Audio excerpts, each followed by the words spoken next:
orang wanita Maria hamil dan melahirkan seorang manusia. Itu terjadi. Maka dikatakan kehendak Tuhan telah menjadi manusia. Artinya Yesus itu adalah hal yang baru. Dia ciptaan. Nah, kenapa dia dikatakan sebagai ciptaan? Karena kalau dikatakan dia Tuhan, Tuhan di mana dia? Tuhan langit dan bumi sudah ada yang isi. Yang disebut oleh orang Bani Israel yaitu Yod-Heh-Vav, yang maha suci lagi maha tinggi. Jadi Yesus dapat posisi di mana dia?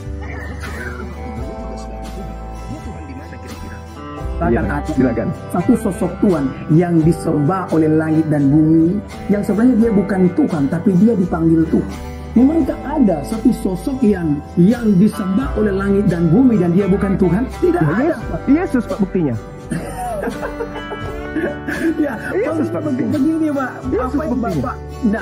apa yang Pak Suma sampaikan adalah sesuatu yang salah kaprah Pak. Oh, nggak bisa. Nah, begini Pak, kalau misalkan ada satu sosok yang disembah oleh langit dan bumi, berarti dia betul-betul Tuhan Pak. Oh, saya bilang, tadi kan dia Tuhan. Anda lah yang menjadikan dia Tuhan.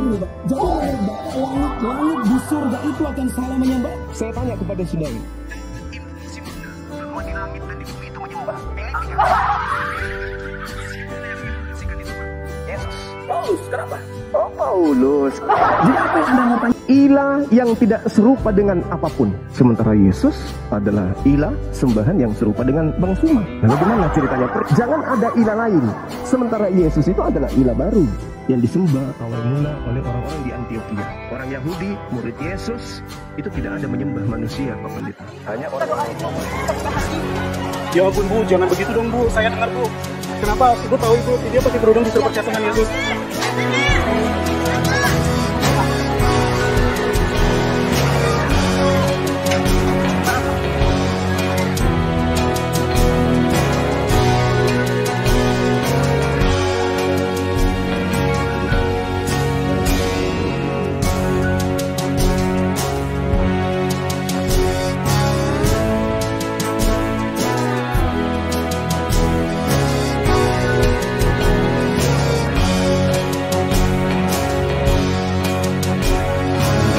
Assalamualaikum warahmatullahi wabarakatuh. Bismillahirrahmanirrahim. Alhamdulillahirrabbilalamin. Asyhadu an la ilaha illallah wa asyhadu anna muhammadar rasulullah. Terima kasih sahabat yang menyimak Fakta Islam TV, media pencerdasan umat. Bagi yang belum subscribe, jangan lupa subscribe. Bismillah ya. Anda menjadi bagian dari gerakan menghadang anasir-anasir penyesatan dan pemurtadan yang gentayangan di sekitar kita. Sahabat, pada video kali ini saya reaction super debat Pendeta Dede Dula dari Manado menantang kristolog Ustadz Zuma dari Makassar yang awalnya tenang-tenang saja, namun kemudian Pendeta Dede meledak-ledak nyaris keluar semua giginya. Pendeta Dede yang menantang, Pendeta Dede juga yang menentukan tema, yaitu membahas soal Yesus. Yesus yang mengaku guru dan Tuhan di Yohanes 13:13, tapi Pendeta Dede kemudian kalang kabut menghadapi pertanyaan Ustadz Zuma yang sebenarnya sangat-sangat logik. Ya. Dede Dula ngotot bahwa kata Tuhan atau bahasa Yunani kurios harus diyakini sebagai Tuhan. Namun celakanya lagi, ayat yang dijadikan pendukung bukan dari perkataan Yesus, tapi bersumber dari surat-surat Paulus yang dikirim kepada jemaat Filipi, yang oleh Pendeta Dede mengklaim ayat-ayat tulisan Paulus sebagai firman Allah yang diilhami oleh Roh Kudus. Nah, disinilah awal persoalan yang membuat perdebatan super sengit antara Pendeta Dede dan Ustadz Zuma. Keseruan, ketegangan, kelucuan menjadi satu. Nah, saatnya kita menyimak. Bismillah. Kita beradu argumen, kita lihat argumen siapa yang paling kuat nanti. Saya meyakini Yesus Kristus adalah Tuhan, dan memang ada banyak ayat dalam Perjanjian Baru yang mengatakan itu, tapi saya ambil satu ayat saja. Yohanes pasal 13 ayat 13. Ya, mungkin ini juga ayat yang sudah banyak kali dengar oleh Pak Suma. Jadi saya bacakannya buat kita semua. Silakan Pak Pendeta. Ya, Yohanes 13 ayat 13, kamu menyebut aku guru dan Tuhan, dan katamu itu tepat sebab memang akulah guru dan Tuhan. Jadi Yesus menyampaikan kalimat ini ya kepada murid-muridnya dengan mengatakan kepada mereka bahwa kamu menyebut aku guru dan Tuhan, dan benarlah perkataanmu bahwa akulah guru dan Tuhan. Ya memang kata Tuhan di situ menggunakan kata kurios yang seringkali dipermasalahkan oleh orang banyak. Tapi sesungguhnya kalau kita lihat kurios di dalam kamus bahasa Yunani, kurios itu bisa diterjemahkan menjadi Tuan, bisa juga diterjemahkan menjadi Tuhan. Maka saya tidak heran kalau pada akhirnya Lembaga Alkitab Indonesia menggunakan kata kurios dan menerjemahkannya menjadi Tuhan, karena tentu saja dengan membandingkan ayat-ayat yang lain di dalam Perjanjian Baru yang benar-benar menekankan atau benar-benar memberikan ketegasan bahwa Yesus itu adalah Tuhan. Tetapi kalau sekiranya mungkin ya ada orang yang tetap memaksakan diri ya mengatakan bahwa kurios itu bukan Tuhan, malahan hanya Tuan, yang walaupun kalau kita lihat dalam kamus bahasa Yunani itu kurios itu pasuma juga bisa berarti Tuhan kan. Nah di dalam Filipi pasal yang kedua, kata kurios di sana digunakan sekali lagi ya. Saya akan bacakan kata kurios.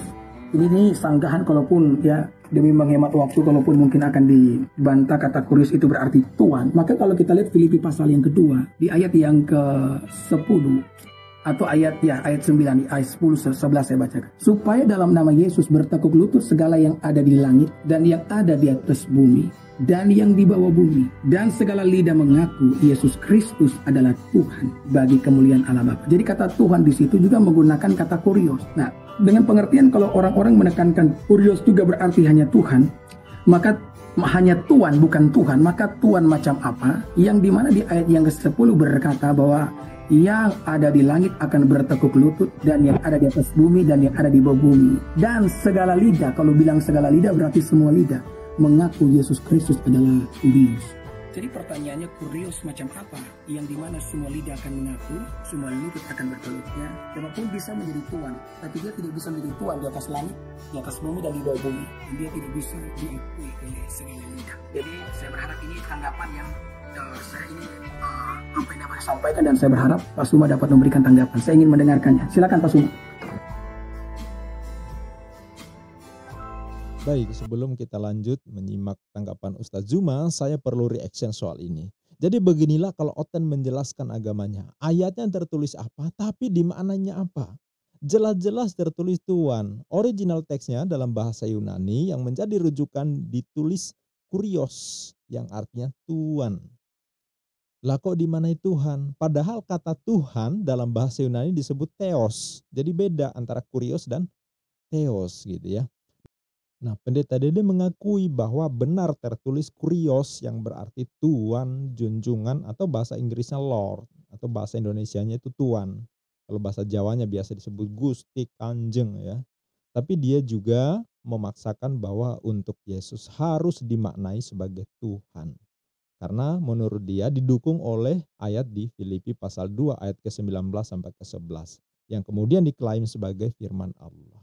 Padahal jelas-jelas ayat itu ditulis oleh Paulus yang oleh Kristen diklaim sebagai Rasul Yesus, dibimbing oleh Roh Kudus, sehingga surat-surat Paulus yang dikirim kepada jemaat Filipi itu diklaim sebagai firman Allah. Bismillahirrahmanirrahim.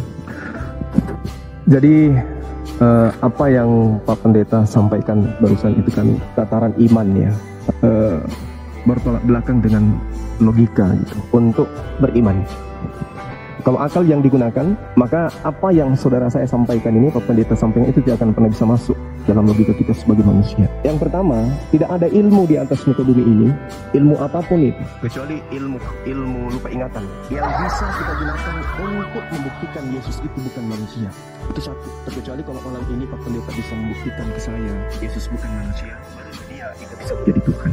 Selama Yesus itu manusia, logika sehat manusia tidak akan pernah bisa menerima apa yang Pak Pendeta sampaikan, kecuali doktrin dan dogma yang bermain. Karena ini kitab Anda yang mengatakan di dalam Ibrani 13:8 bahwa Yesus kemarin, sekarang maupun selamanya itu adalah tetap sama. Dia tidak pernah berubah.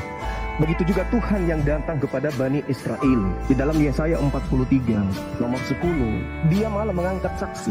Engkaulah saksi-saksiku. Tidak ada Tuhan yang dibentuk sebelum aku, dan setelahnya tidak ada Tuhan yang dibentuk. Sementara kalau Anda membaca Yohanes 1 nomor 14, Yesus manusia yang Anda tuhankan itu adalah kehendak Tuhan untuk membuat seorang wanita Maria hamil dan melahirkan seorang manusia. itu terjadi. Maka dikatakan kehendak Tuhan telah menjadi manusia. Artinya Yesus itu adalah hal yang baru. Dia ciptaan. Nah, kenapa dia dikatakan sebagai ciptaan? Karena kalau dikatakan dia Tuhan, Tuhan di mana dia? Tuhan langit dan bumi sudah ada yang isi. Yang disebut oleh orang Bani Israel yaitu Yod-Heh-Vav, yang maha suci lagi maha tinggi. Jadi Yesus mau dapat posisi di mana dia? Sementara Tuhan itu cuma satu. Di dalam kitabnya Nabi Musa jelas sekali menerangkan dirinya bahwa tidak ada yang lain di hadapanku. Jangan ada lain di hadapanku. Jangan ada ilah lain. Ilah yang tidak serupa dengan apapun. Sementara Yesus adalah ilah sembahan yang serupa dengan Bang Suma. Lalu gimana ceritanya? Jangan ada ilah lain.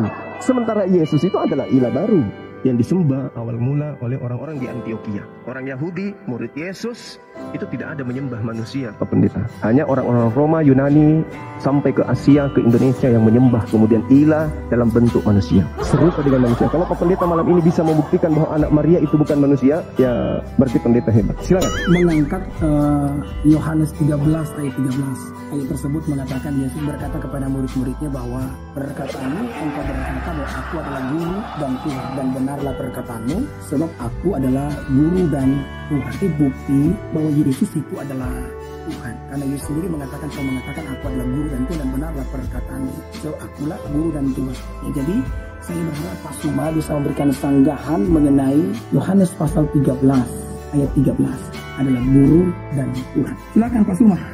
Oke, baik. Sebelum saya masuk ke sana, saya ingin tahu dari Pak Pendeta ini. Menurut Pak Pendeta, dalam rasa bahasa kita Indonesia, apakah sama arti dari Tuhan dengan Tuhan? Ini bahasa Indonesia. Silakan Pak Pendeta. Ya, saya sudah katakan tadi ya. Sekalipun Yesus mungkin kata kurios di situ menggunakan kata diterjemahkan ke dalam bahasa Indonesia menjadi Tuhan, itu tidak akan pernah menghilangkan makna yang dimaksudkan oleh penulis Yohanes itu sendiri. Kenapa? Karena itu dikonfirmasikan juga di dalam ayat yang sudah saya angkat dalam Filipi pasal ya yang kedua tadi, ayat yang ke-10 dan ke-11. Yesus disebut sebagai, katakanlah itu kurios itu kita mau terjemahkan jadi Tuhan. Yesus disebut sebagai Tuhan yang akan disembah oleh langit dan bumi.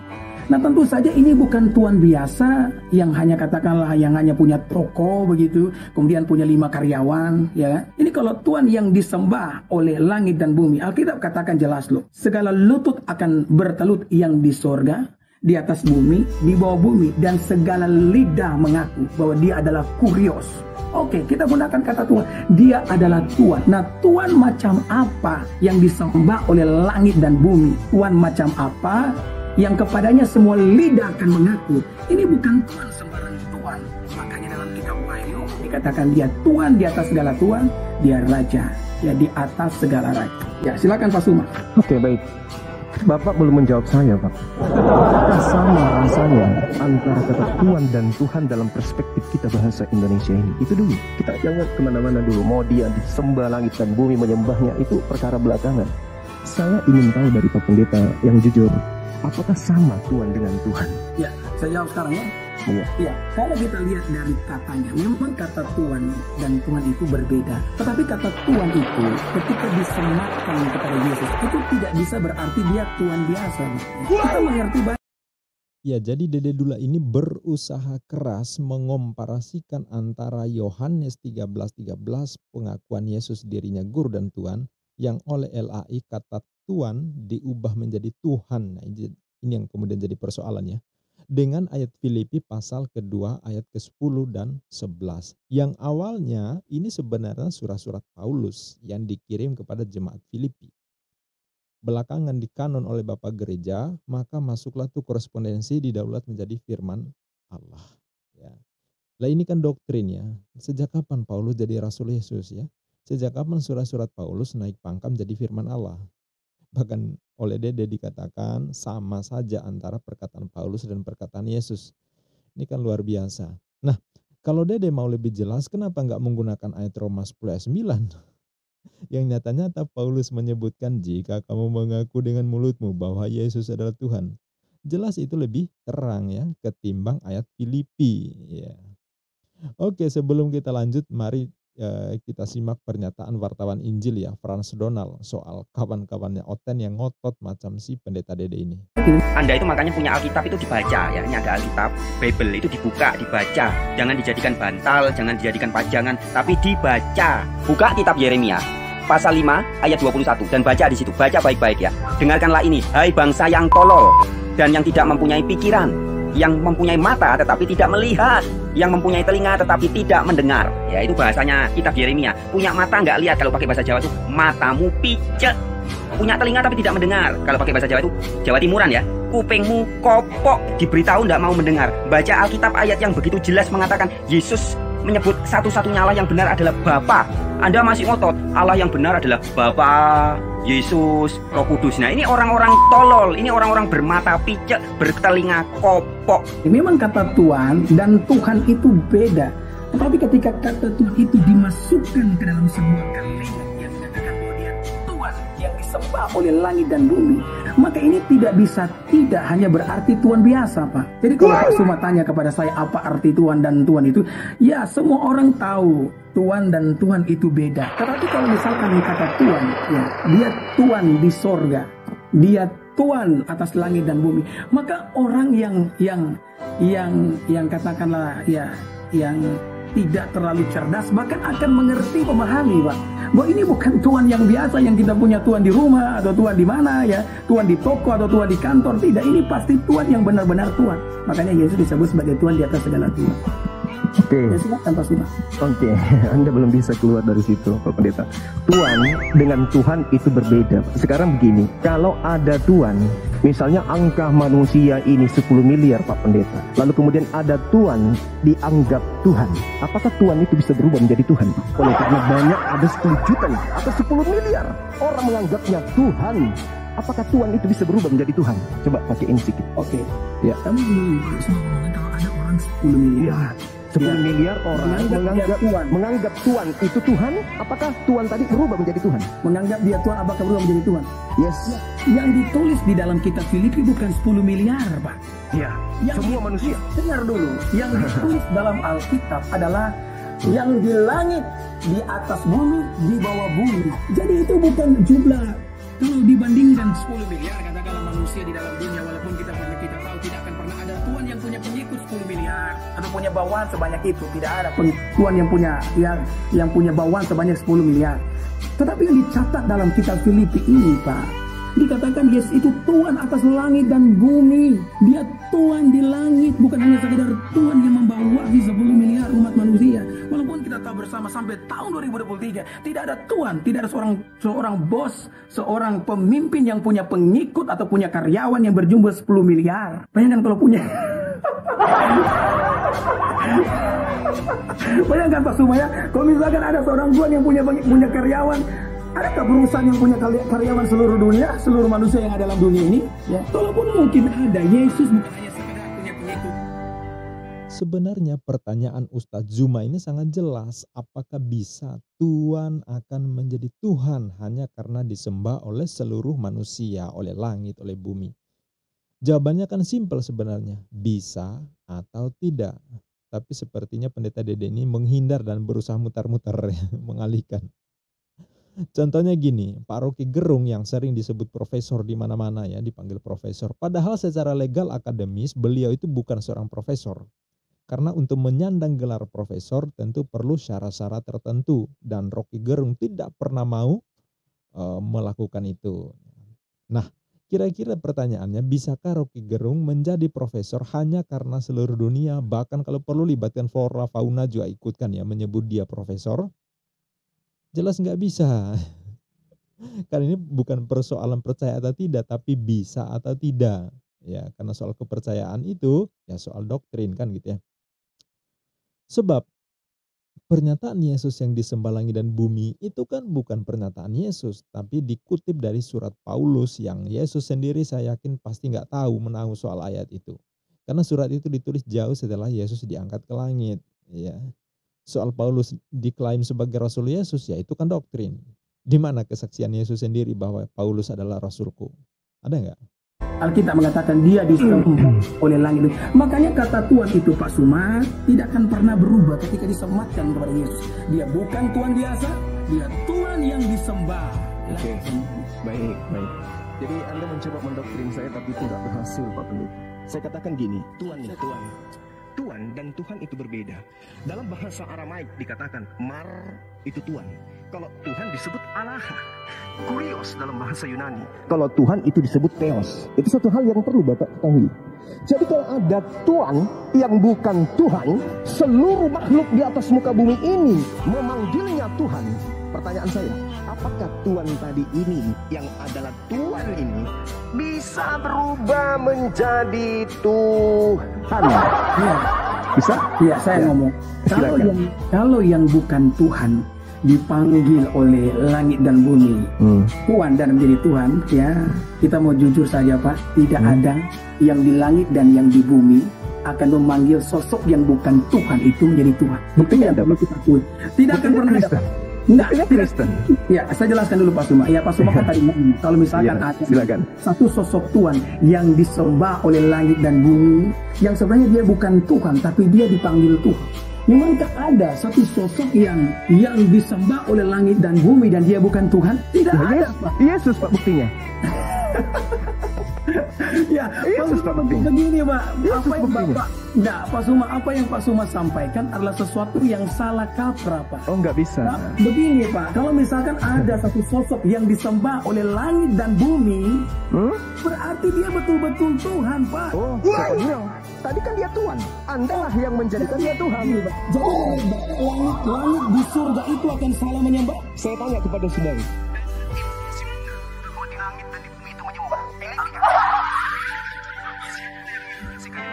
Yesus. Paulus, kenapa? Oh Paulus. Jadi apa yang Anda mau tanyakan sesuai Filipi pasal 2 ayat 9 dan 10 tadi? Ya, saya katakan bahwasanya yang harus dipercaya siapa? Yesus atau Paulus? Oke, dengarkan saya baik-baik ya. Ya, Sama-sama silakan. kita Tuhan. Ini yang Silakan. ini banyak sekali salah kata. Silakan. Walaupun Silakan. saya tahu Pak Suma, sebenarnya ini Pak Suma sementara mengalihkan saya dari kata Tuhan. Tapi saya tidak tapi saya tidak Bukan. Tunggu. Saya tanggapi dulu. Tolong, sampai sekarang ini kita sudah hampir 30 menit. Pak Pendeta belum mampu menjadikan Tuhan itu menjadi Tuhan. Kecuali hanya mendoktrin dan mendogma dengan Filipi 2 tadi kan? Saya tidak mendoktrin Anda, Paulus dan Yesus mana yang lebih prima dengan Saya ingin membuktikan bahwa Pak Pendeta tidak mampu menjadikan Tuhan sang Tuhan tadi. Ya, bukan saya yang menjadikan Tuhan menjadi Tuhan, tapi itu yang dikatakan oleh Alkitab. Saya katakan kalau sosok itu disembah oleh langit dan bumi, berarti dia tidak bisa Tuhan biasa, dia pasti Tuhan. Ya. Nah kemudian Pak Suma mulai ngomong bahwa Rasul Paulus apa di permasalahan saya bilang dari Rasul Paulus, Alkitab itu Pak, ini secara menyeluruh harus ditafsirkan. Silakan Anda tafsirkan. Jadi perkataan Yesus dan perkataan Paulus itu sangat tingginya. Demikian. Karena apa yang disampaikan oleh Rasul Paulus itu diilhami oleh Roh Kudus. Ya, Roh Kudus yang mengilhami apapun yang diucapkan oleh Rasul Paulus.